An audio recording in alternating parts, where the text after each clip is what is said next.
This podcast does not provide medical advice. Please listen to the complete disclosure at the end of the recording. Hello, everyone, and welcome to Everyone Dies, the podcast where we talk about serious illness, dying, death, and bereavement. I'm Marianne Matzo, a nurse practitioner, and I use my experience from working as a nurse for 44 years to help answer your questions about what happens at the end of life. And I'm Charlie Navarrete, an actor in New York City, and here to ask the questions that you may have while listening to our podcast. We are both here because we believe that the more you know, the better prepared you are to make difficult decisions at the end of life. So please relax, get yourself something to eat and drink, maybe a little Long Island iced tea, or a big Long Island scones. iced tea. Well, it's a Long Island iced tea, so it should be a big long. I'm sorry, what? Sorry. And thank you for spending the next hour with Charlie and me. Oh, you're welcome. In the first half, we have a story about having a drag queen perform at a funeral and our recipe of the week.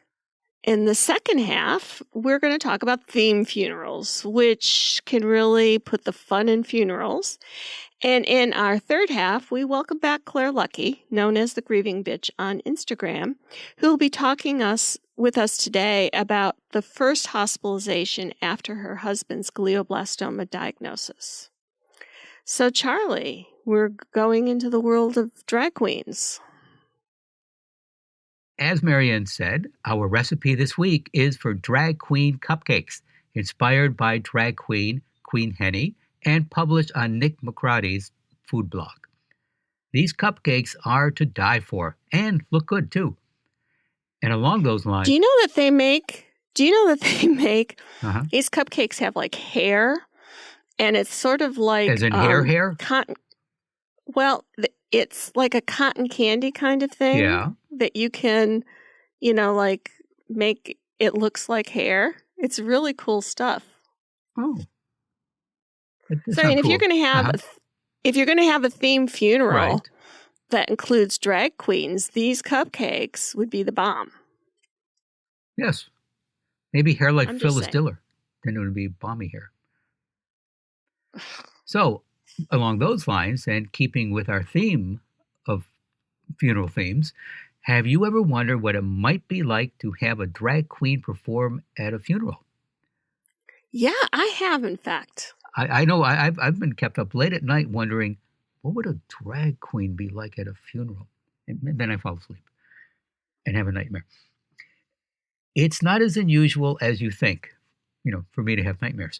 I have a selection from the writing from Joe Faragher and his piece, A Funeral to Headline. A Los Angeles drag queen reflects on putting the fun in funeral. Here it goes. I'm a singer and comedian by trade. I grew up singing in musical comedies where playing a character comes first and singing second. But what exactly to sing, considering they'd all be gathered to acknowledge that at some point each one of us just ceases to exist and ends up in a heap on the floor that someone has to pick up and examine and dispose of somehow according to the wishes of a small committee of relatives, who will then rent a space and gather up some croudiers or small sandwiches or bagels and coffee and maybe wine or a cross-dresser to sing at some point, and then all stand there and sob, or at least seem appropriately disturbed. Obviously, I couldn't get too emotional. Everyone would know that I'd never met Ellen. When my time comes, I thought, people should remember me by eating cake alone and watching 30 Rock. The invitation arrived via email. Celebration of life. Glancing through, I collected the little bits of Ellen I could find. A longtime administrator at a school, a big fan of drag brunch, a photo. She looked a bit like an extra in Grease, school administrator. Her call sheet would read, she had large round glasses and kind eyes. I imagined her desk neat, but with little parcels of nibble-on chocolate scattered about. That's what my desk looks like, little bits of chocolate scattered about. No children, no spouse, like me.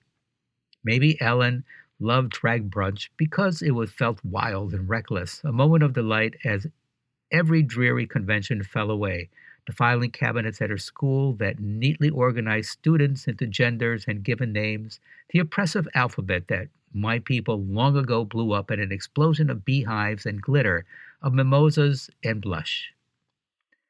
What does a drag queen wear to a funeral? Nothing too bright for an occasion of mourning. I settled on a sensible blue sequin. And, yes, the red hair. Ginger, I like to call her. A towering pile of dark red curls, more of a helmet, really, than anything one could legitimately call hair. Drag is all about proportions. Big hair divided by wide hips equals small face. Jewels? Iridescent rhinestones, oversized, a parody of what a rich woman would own. The final touch, lipstick, red to go with the blue sequins. Then I slid into the dress, pulled the wig back onto my head, and took a glance in the bathroom mirror. Pickle smiled back at me. I have to admit, in spite of my insecurities, I am quite beautiful. That is, I'm something above average, perhaps in terms of ordinary handsomeness. But in drag, I am finally exceptional.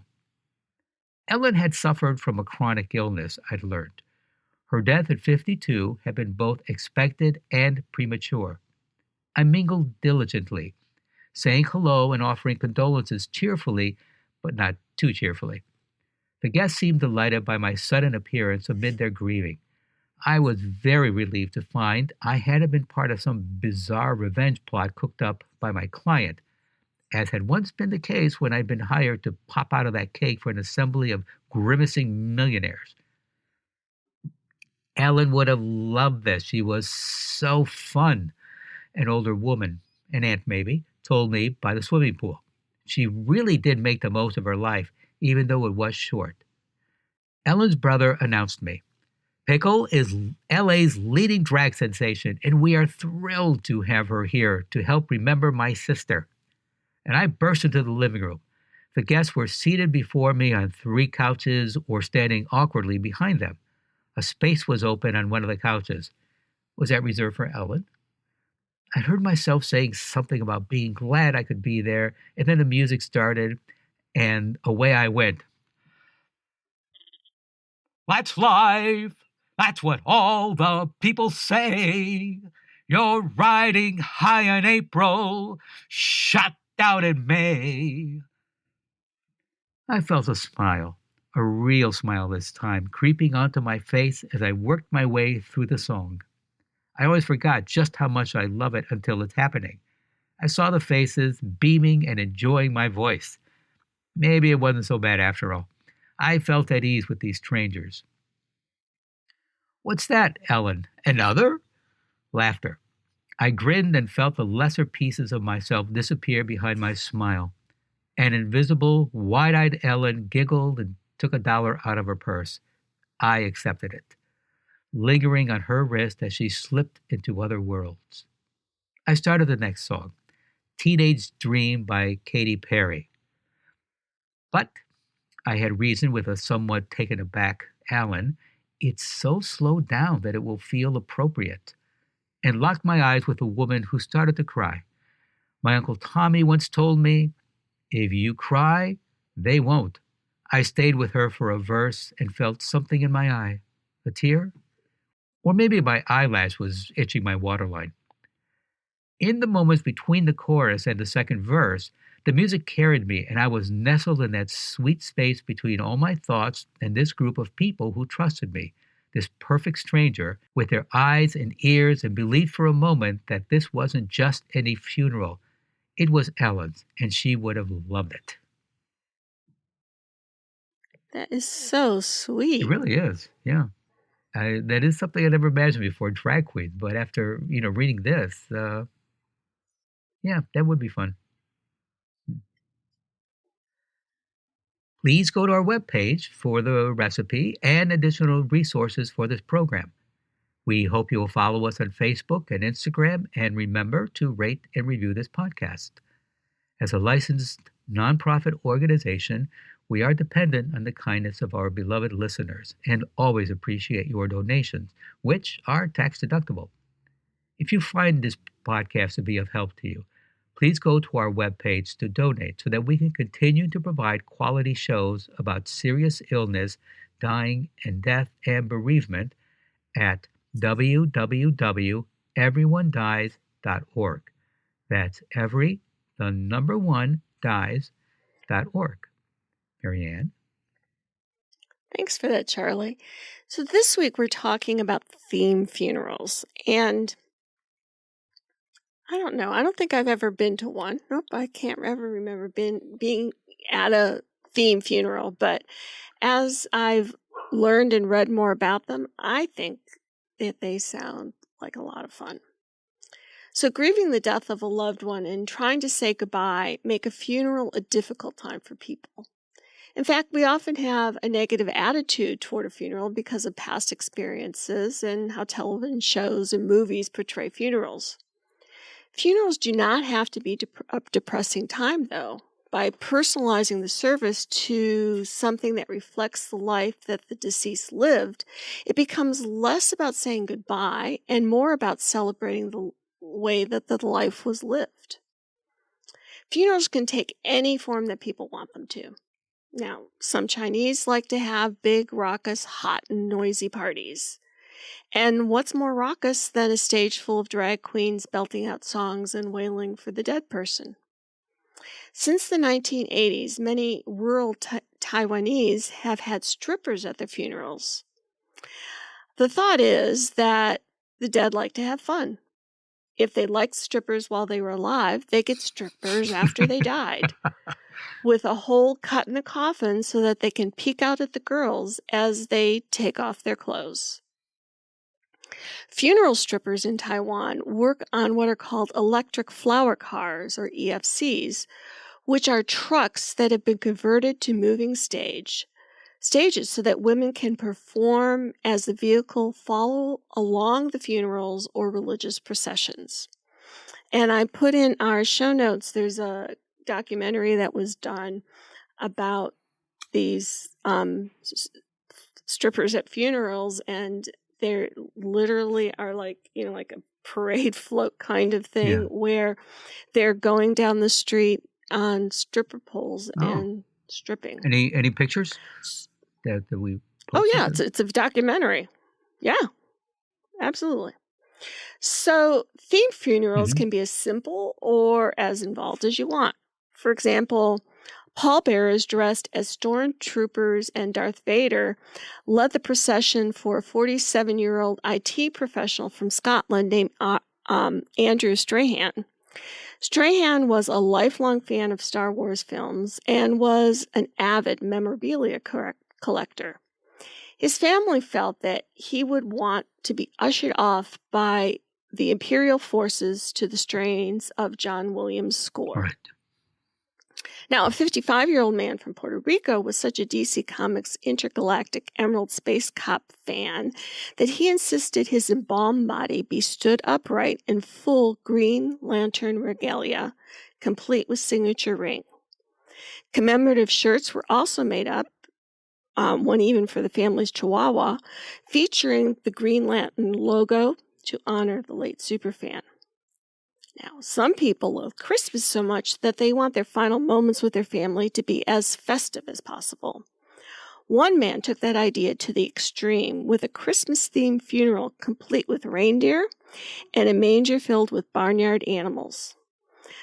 The deceased was dressed in full Santa regalia, propped up in a chair like he was going to sit for photographs at the mall. The Dallas-based Golden Gate Funeral Home specializes in unique and unusual services, but few of them went as far as the one they organized for hardcore bowler Judy Sunday. Not only was her service held inside her favorite bowling pin, but her friends and family spell out the words R.I.P. Judy in pins and then roll Judy's casket into them to knock them all down. Wow. There are no gutter balls in heaven. So, how do you start to plan a theme funeral? You can begin with Pinterest. Users can pin pictures of interesting funeral and memorial service ideas onto an online board to be looked over later. These pictures can help you narrow down themes, scattering locations, catering service, and whatever else you wish to have at the funeral or memorial service you're planning. Many pictures also have captions that can give you even more information on how to create certain centerpiece or how to plan and have your service at a particular church. So, what are the possibilities, Charlie? I'm so glad you asked. Here's a few. You could do an Irish wake. Now, I put a link in the show notes that give you blow-by-blow details how to do an Irish wake. All the family and quite a few of the deceased one's neighbors and friends would gather at the house. The body would usually be in the coffin in the parlor of the house or the living room. There'd be lots of food and plenty of drink to be consumed. People would come and socialize and remember the departed person's life. This wasn't a time for tears, to say the least. It was more a party than a funeral. It was a traditional Irish way of celebrating one's life and ensuring that they had a good send-off. You could do a story table with personal belongings, photos, and favorite items to tell a person's life story. You could have live music. They can play hymns, or you could have a band to cover your loved one's favorite songs. Now, if the person was a quilter, you could do make a quilt funeral. You can bring quilt squares and have family members and friends decorate them with permanent markers or use fabric from your loved one's favorite clothes and then have those made into a quilt. You could decorate a tree, either one at the house or you could buy one in a pot. You can have ornaments that people can write favorite memory or word to describe the deceased and then hang them on the tree. Then you can plant the tree. Slideshows with music, that's pretty common practice. You can do a dove release. It's become a popular way to end a funeral or a celebration. The release is a symbolic yet tactile way to help family members in the grieving process in the literal act of letting go. Now, you can have clothing options. Like during the service, everyone can wear the beloved favorite color in their honor. This is a fun way to get around the traditional black and answer the question of each person's mind. What do you wear to a funeral? This time the answer is purple or red or yellow or camo. Perhaps everyone wears Hawaiian shirts or something with skulls or rainbows or puppies. We had somebody on Facebook write a comment that when their grandfather died, all the pallbearers were in overall jeans and white T-shirts because that's what Grandpa liked to wear. Yeah. I think he was buried. Actually, it was the show that we did about what to dress the corpse in. Right. And the grandfather wanted to be buried in his overalls, and then they had all the pallbearers in overalls. I thought that was cute.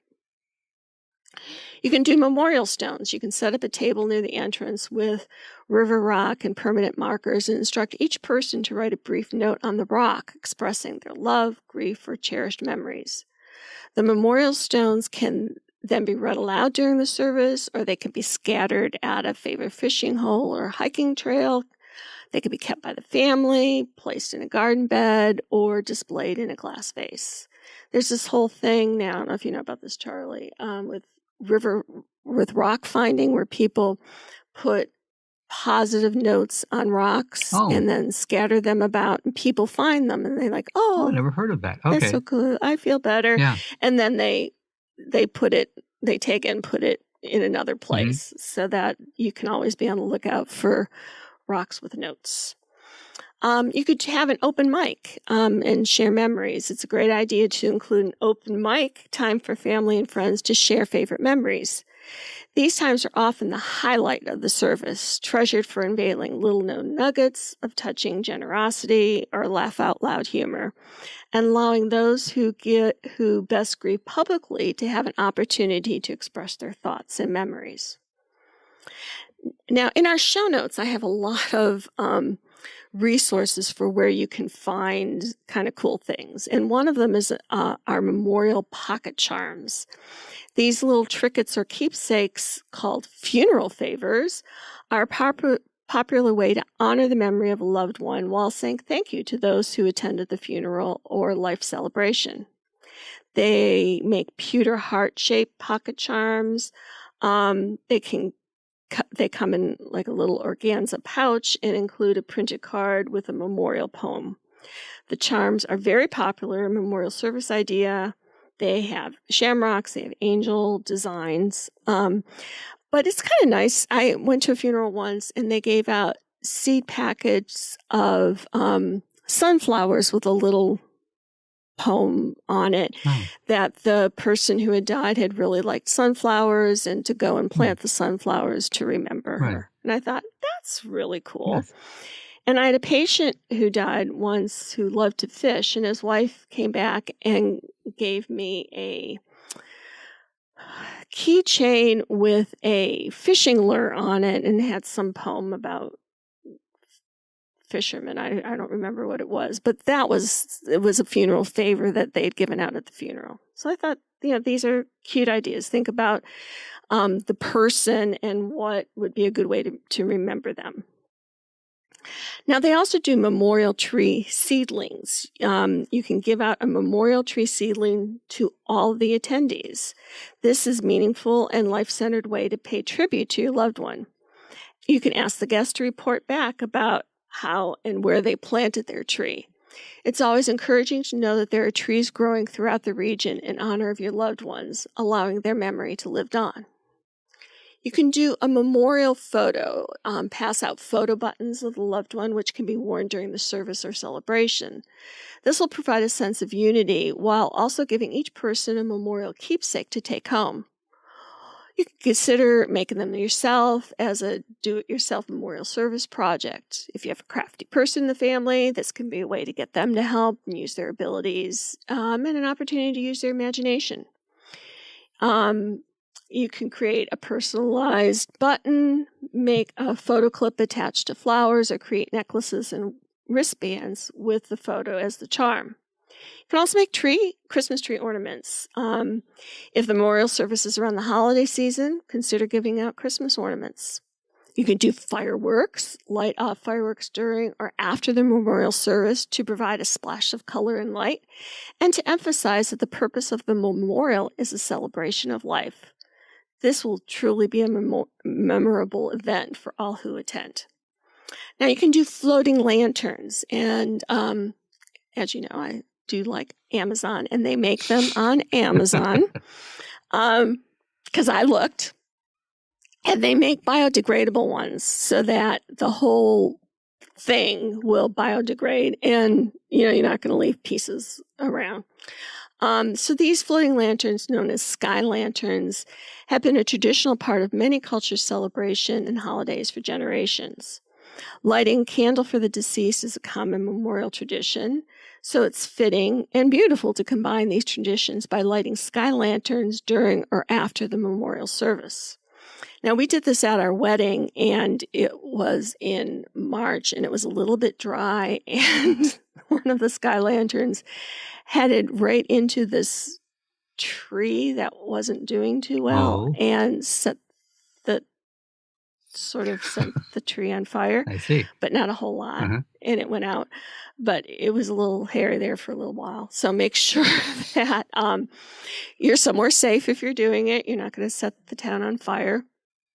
And, do that responsibly.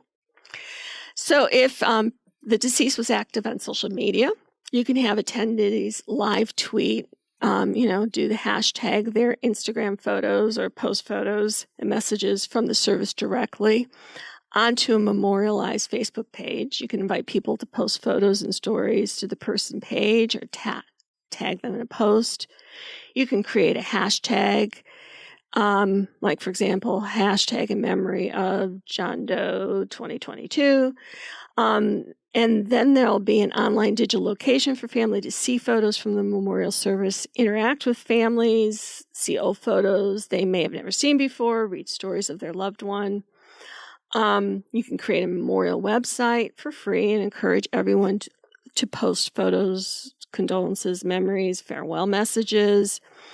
that website could be online forever, and you can always visit to read the notes and stories and see photos of your loved ones. Last idea, besides the strippers and the drag queens, is you could have a picnic. Instead of the traditional venue of the funeral home or church, why not have a memorial service at a favorite park? Have everyone pack a picnic basket and a basket with sides to share, grill some burgers, let the kids play, and remember the loved one in a relaxed and wonderful setting. So, of all of those, Charlie, is there anything that you want done? You can go with the strippers. No, not the strippers. Amazingly, there's something about the floating lanterns. You could do it like at dusk and serve pictures of martinis and little appetizers. I think just the image of just a floating candle would be enough. I wouldn't even need a martini glass or olives or anything like that. You're dead. The martinis are for the people who are there. Yes, I knew that. I knew that's what you meant. I was seeing if you were paying attention.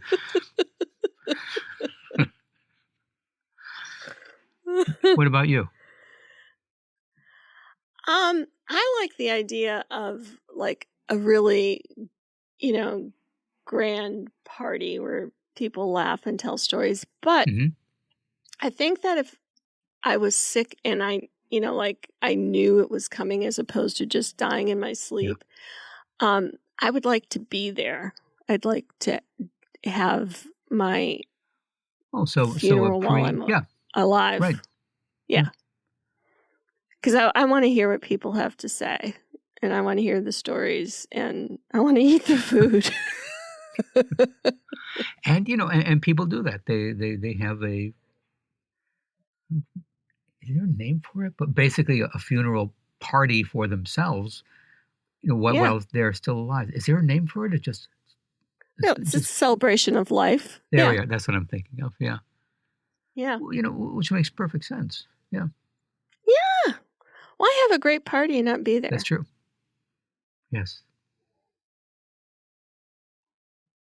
Like if I have somebody in my family who's sick, I'll go see them while they're alive and hang out with them and talk with them and cook with them or whatever. Yeah. But then I don't go home for the funeral. Oh. Because to me, that's like for me to honor them is like I want to be there and laugh and talk with them. Yeah, to interact. And even with I've mentioned before with my mother, there was really very little interaction with her, at the very end of her life. And when I, got to Michigan and, was by her bedside, I just took her hand. And I said, thanks for waiting and not dying for me, in that time before I arrived. And so I was just, talking with her. She wasn't responding, but at some point she like grunted. I go, oh, good. She's hearing me. And it was enough. Mm-hmm. It was enough. Yeah. Mm-hmm. Yeah. It was good. So I can just grunt at you every now and then and it'll make you happy. Oh, you already grunt now to me every now and then. So, yes, that would be fine. Then I know it's like, oh, good. She's can actually hear what I'm saying. And good. Yeah, that would work. In our third half, Claire Lucky, mild-mannered reporter for the Daily Planet, but in disguise is the grieving bitch on Instagram, has joined the Everyone Dies correspondent team. We have a team? At age 32... Yes, we do. At age 32 and only 5 months into her marriage, her husband did not recognize her when she arrived home from work one day. Matt was diagnosed with stage 4 brain cancer in February 2020. Claire was his caregiver until his death in June of 2021. To begin to cope with this loss and trauma, she channeled her sense of humor and inner bitch by creating the Grieving Bitch account on Instagram.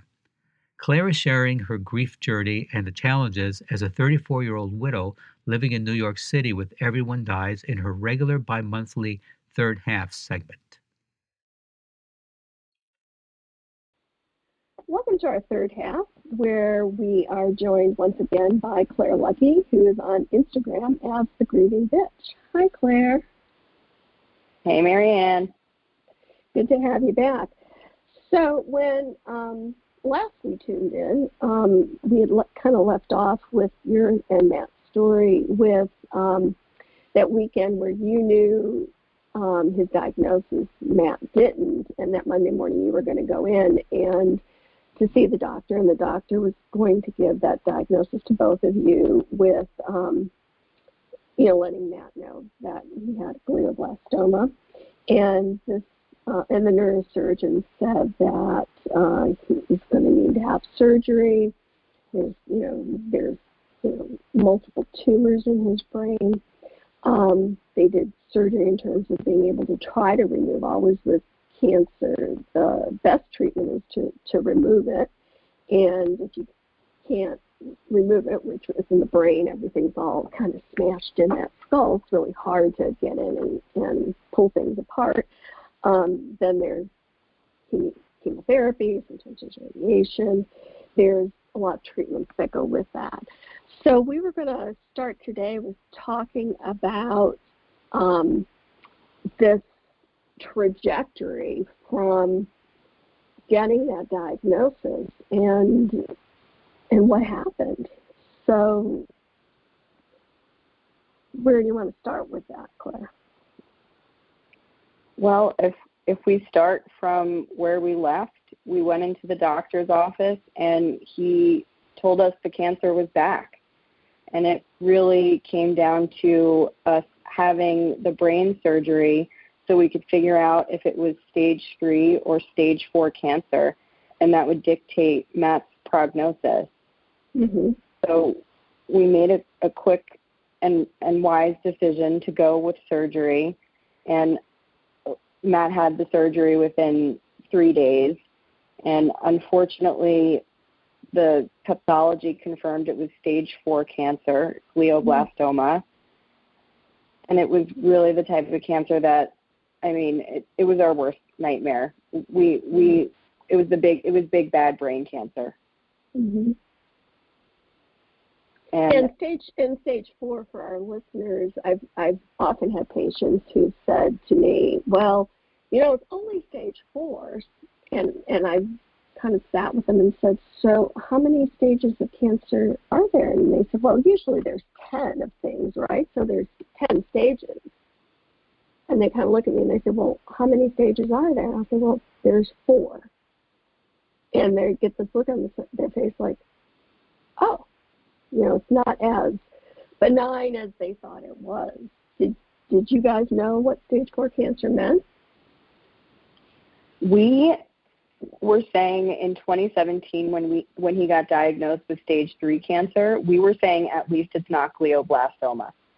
And this time we got glioblastoma. So we were shocked, we were dumbfounded, and it really ruined our life.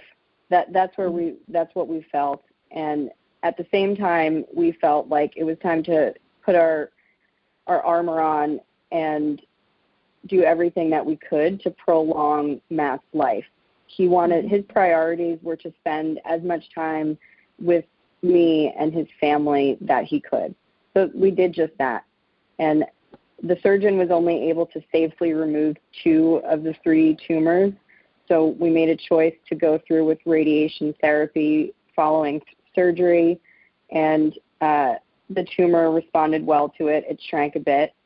And over the summer, Matt was relatively stable in 2020. And then in October, we had a nice summer together. And in October, we had another MRI result saying that the tumor grew again. And we had a fork in the road to pick between clinical trials and standard cancer treatment. And so I just want to interject here that for people who are listening and are saying, well, wait, standard treatment, clinical trials, we do have a podcast that we'll put in the show notes that talks about clinical trials. So it's, standard of care is what we have the most research about. clinical trials are where we try to figure out what differently can we do to treat a disease. So that's the short version of that. If you want to learn more, we do have a show about that. So you chose the standard of care. Was that a hard decision? It took us a few days to think about it, and I called every hospital on the north side of America to see if Matt would be a fit for a clinical trial. And I remember doing it in like a 2-day period because we didn't have a ton of time to make that choice. But it came down to how Matt wanted to spend his last months. And he wanted to spend his last months in New York with his friends and family, with me, with the cat. And he said, listen, I'm not a good fit for anything outside of this or any clinical trials in the area. Let's go with standard treatment. And we thought, hey, miracles happen, things can change. So we did still have hope. And my priority was making sure Matt could have his last months on his own terms as much as humanly possible and give him as much control back. So we went with standard treatment. Okay. And that makes perfect sense, because for some of these clinical trials, you can't get them, at home, or to get into an NIH study, you've got to go to Bethesda for those. So all of those factors play into a decision that you make. So how did he do with the standard of care? He did well for the first, I think the first 6 months he did pretty well. So he was, and that's great for glioblastoma, I think. He had a couple different chemotherapies prescribed to him.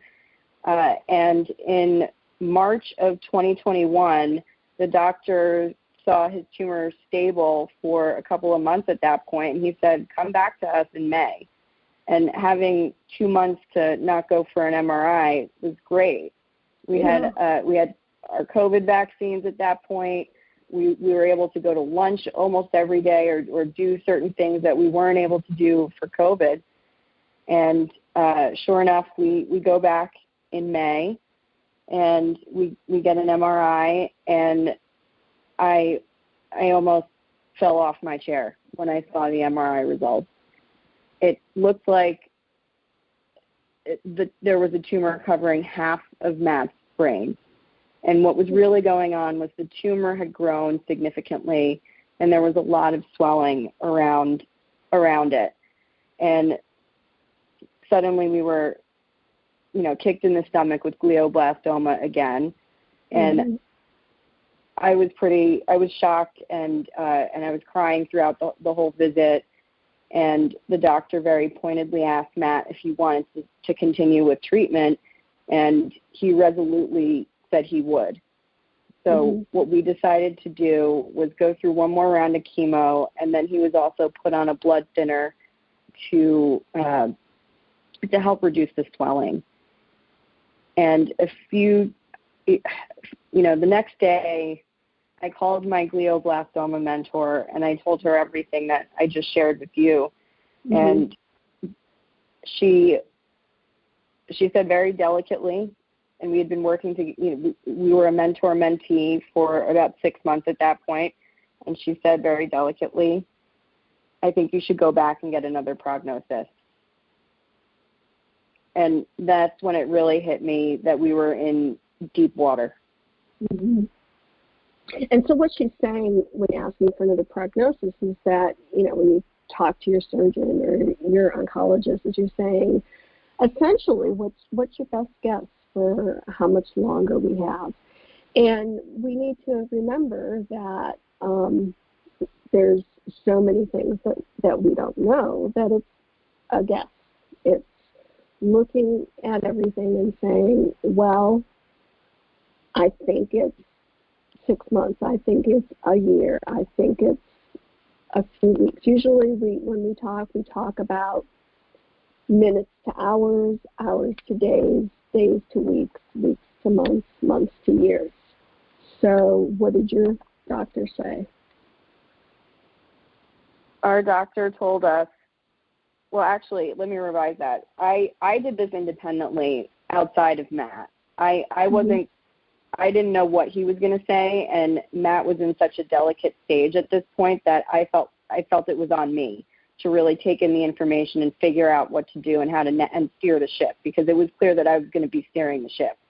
Mm-hmm. So he said to me that this was the last time he felt comfortable giving Matt chemotherapy, and that this was really the last line of defense. And mm-hmm.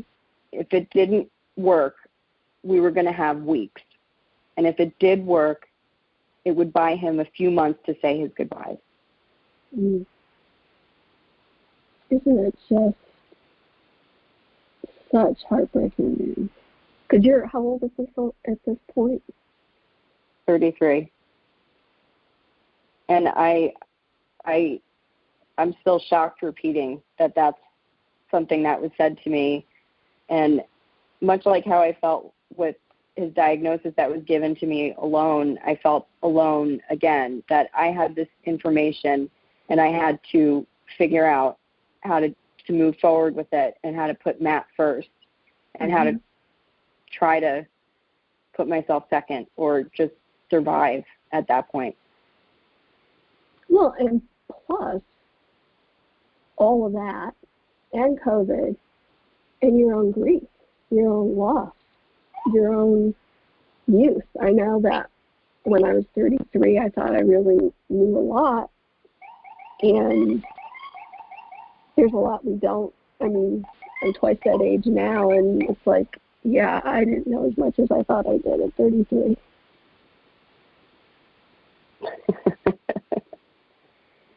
Oh, man. So what did you do? How did you tell Matt? I told our home health aide before I told Matt. I told such a small amount of people. I told my father, my stepmom, 2 of my close friends, and I didn't tell anybody in Matt's family. And I told the home health aide first because I thought that he'd been working with Matt and I every day, and I thought he would know what to do. So mm-hmm. he said, I think we should not tell Matt right now because I think there's a bit of fight left in him, and we didn't want to discourage him. So we made the decision together that we were going to keep it between us mm-hmm. until we knew the treatment would work or if it wouldn't, and then we would start letting other people in. And I felt like I couldn't tell Matt's family because they wouldn't be able to keep a secret or hold themselves together. So I was trying to semi-protect them, and I told my family and I told my close group because I needed their support. So right. There were certain people that I had to tell, but I couldn't. I had to make really difficult choices, and I made them. And did it feel like, were you conflicted about, not telling, quote unquote, the truth to Matt, or was it? I do feel like I was cheating on them all in some weird way. I feel like I was being unfaithful or being deceptive, but mm-hmm. I think I don't regret it at this point because I think I didn't want Matt to face that. He was going to face the burden of dying from glioblastoma, whether it was going to be in May, June, or July. So as much right. as I could protect him, I wanted to, and I think.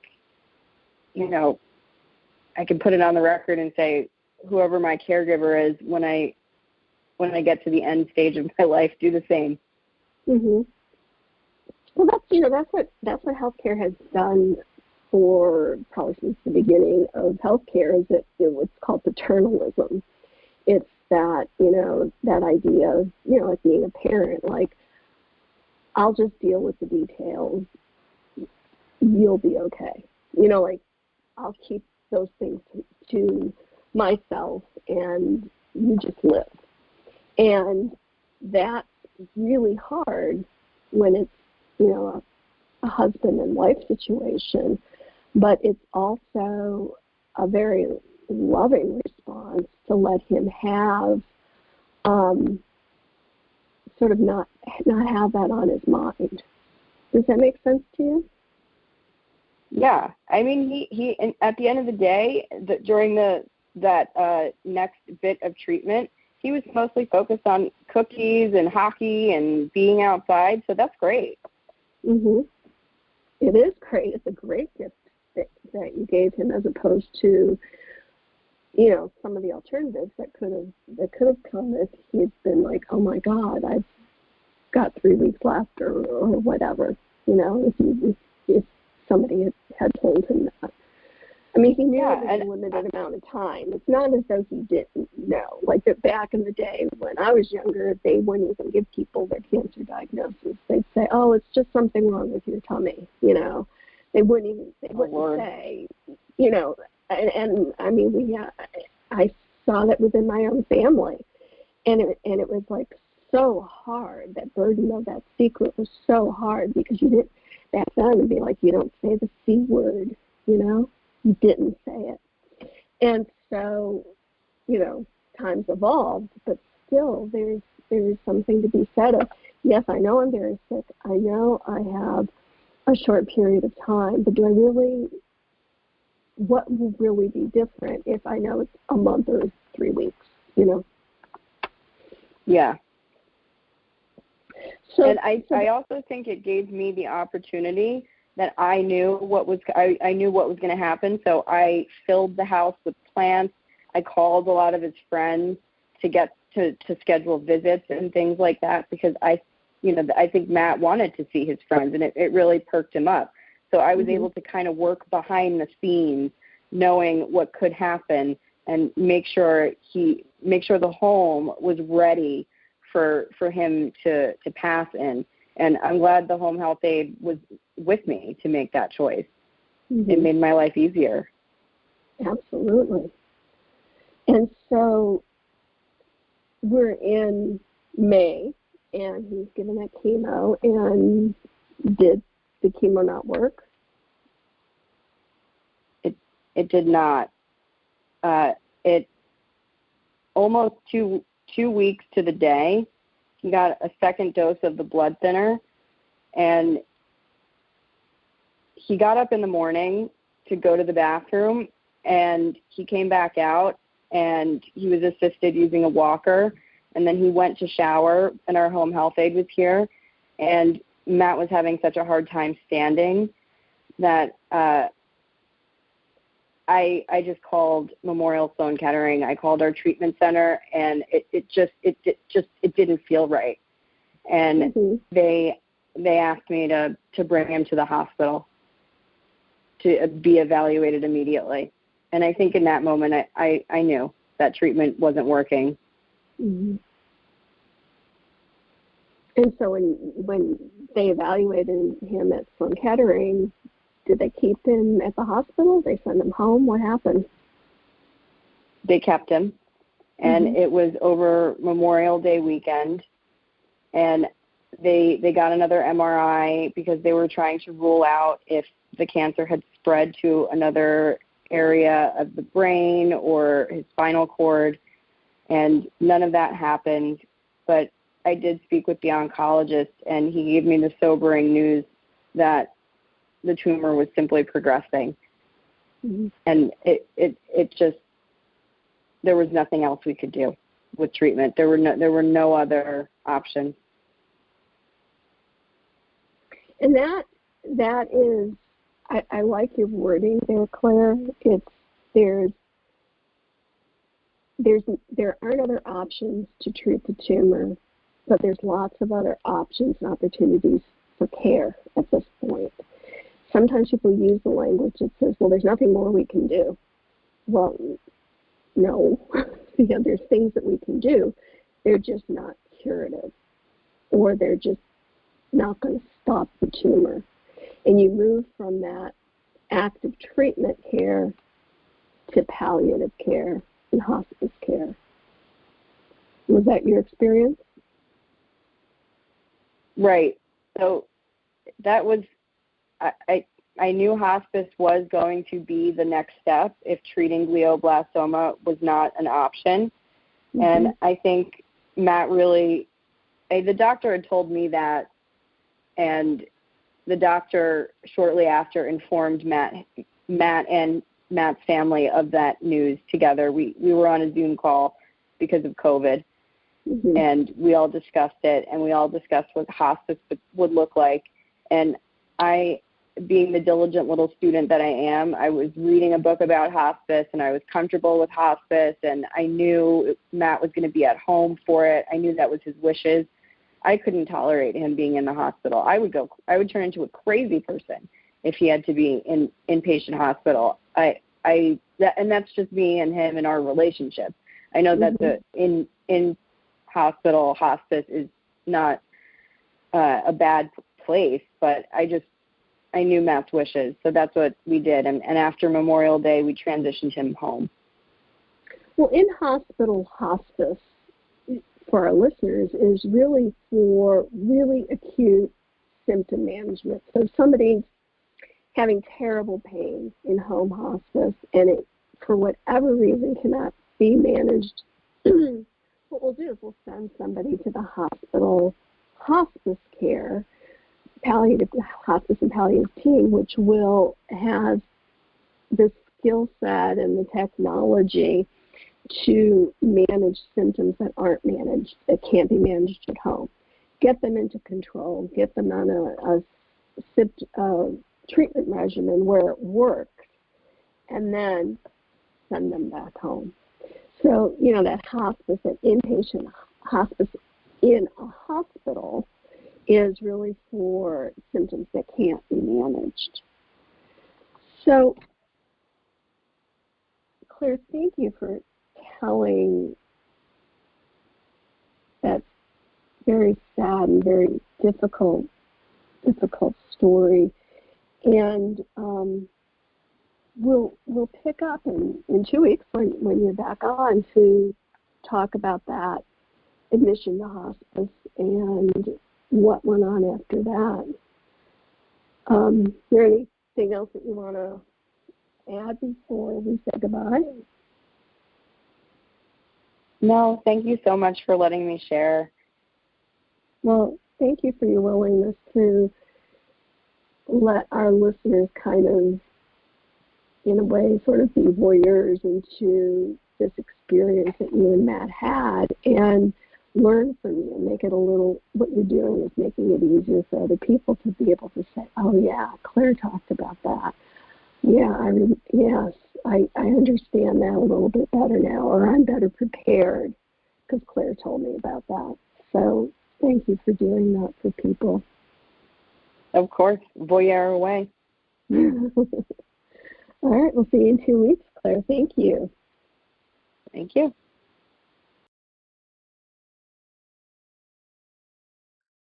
That's it for this week's episode. Stay tuned for the continuing saga of Everyone Dies, and thank you for listening. Like sand through an hourglass, so are grains of salt if they are small enough. This is Charlie Navarrete reminding you that if I'm ever on life support, unplug me, then plug me back in, see if that works. And I'm Marianne Matzo, and we're going to see you next week, I hope. Remember, there are no gutter balls in heaven, and every day is a gift. Thank you. Bye. This podcast does not provide medical advice. All discussion on this podcast, such as treatments, dosages, outcomes, charts, patient profiles, advice, messages, and any other discussion are for informational purposes only and are not a substitute for professional medical advice or treatment. Always seek the advice of your primary care practitioner or other qualified health providers with any questions that you may have regarding your health. Never disregard professional medical advice or delay in seeking it because of something you have heard from this podcast. If you think you may have a medical emergency, call your doctor or 911 immediately. Everyone Dies does not recommend or endorse any specific tests, practitioners, products, procedures, opinions, or other information that may be mentioned in this podcast. Reliance on any information provided in this podcast by persons appearing on this podcast at the invitation of Everyone Dies or by other members is solely at your own risk.